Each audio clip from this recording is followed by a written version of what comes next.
everybody, welcome back to the Highsmith family journey. And if you're new here, welcome to you too, which you probably are new here since we just started this channel. I probably should have thought about that. But anyways, welcome. Don't forget to click the subscribe button. And if you end up liking this video, please give it a big thumbs up. So I wanted to do a helpful 5 tips for what you should have in an emergency backpack. And I know what you're thinking. If you don't have a special needs child, why would you need an emergency backpack? Well, trust me, if you have a child of any age, you will more than likely at some point have to go to the hospital because children are very, very clumsy. And if you have a special needs child, this is something that you really, really should have, especially if you are new to the special needs world. So here are 5 helpful tips on what you should have in your emergency backpack. Tip number 1, you should definitely have a wire for your phone charger cord. A phone charger cord. So if you have 2, different phones, you and your spouse have different types of phones, have one for each phone.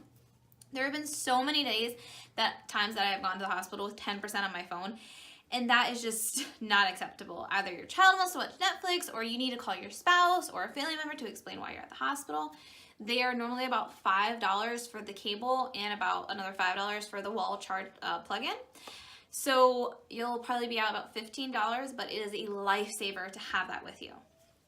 Tip number 2, you definitely need to have a pair of socks in there. One of the biggest things that we have always forgot is putting socks or shoes, because when you're rushing out that door with the 911 op, like with the ambulance and just going, for some reason you always just forget to put socks on your kids' feet. You dress them, you have them ready to go, but socks and shoes are the #1 forgotten things.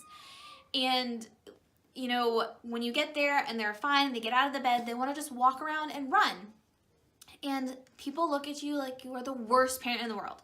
You're not the worst parent in the world. I swear to you, you're not. But that's the look that you're going to get. I had a security guard once yell at me because my child was walking around in bare feet. His brother just had a 15-minute seizure. Chill your roll. He will be fine, I swear. So socks, and if you just throw a jacket in there too, as an extra little tip, that will also help you so you can just get out of the house a lot quicker. So tip number 3 is toys. If you just get one of those little Ziploc bags from Walmart that carry pencils in it, throw a couple of toys that they're not gonna miss and they don't normally play with. Throw that in the emergency bag and it will be like a little mini Christmas to them when they're like, oh my God, I forgot I had these toys. They'll love it.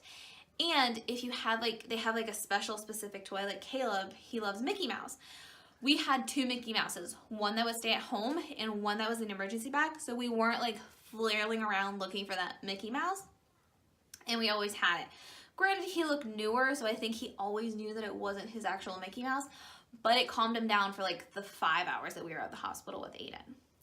So tip number 4 I think I'm on is always make sure that you have some snacks in there.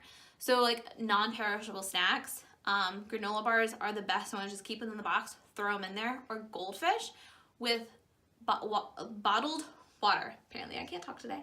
Bottled water for however many family members. So we have 4 people in our family. I have 4 water bottles in there. But if you have a picky eater, it might change by month. So just put whatever their favorite snack is. Gummies is also an amazing one to keep in there. It will save you so much money because you might be leaving in the middle of dinner, you might be leaving at 12 o'clock at night, and the inevitable will come when they're like, oh my God, I'm so hungry, I'm dying, you never feed me, and they need food. And vending machine food costs a lot. You can easily drop $20 on vending machine food for you and your spouse and your kids. So easily, especially once you add drinks.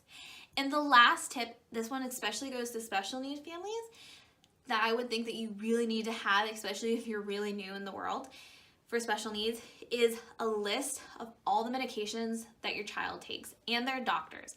Why I suggest this is because it's so easy, especially if they take a lot of medications, to forget them. So many times I would be at the hospital and be like, he takes this medication, it starts with a K, and it's for epilepsy, and they'd look at me like, there's a lot of medications, ma'am. We're gonna need to narrow that down a little bit.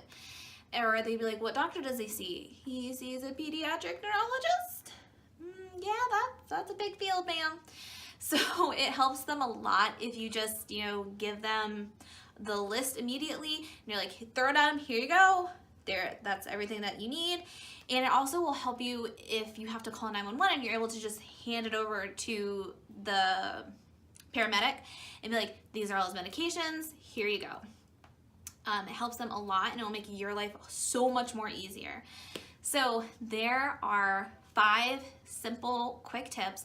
I think to put that whole backpack together will cost you maybe $25, and it will make your life so much easier with your kids, special needs wise or non-special needs wise. So I hope you guys have a wonderful day, and don't forget to click the like button if you did like this button.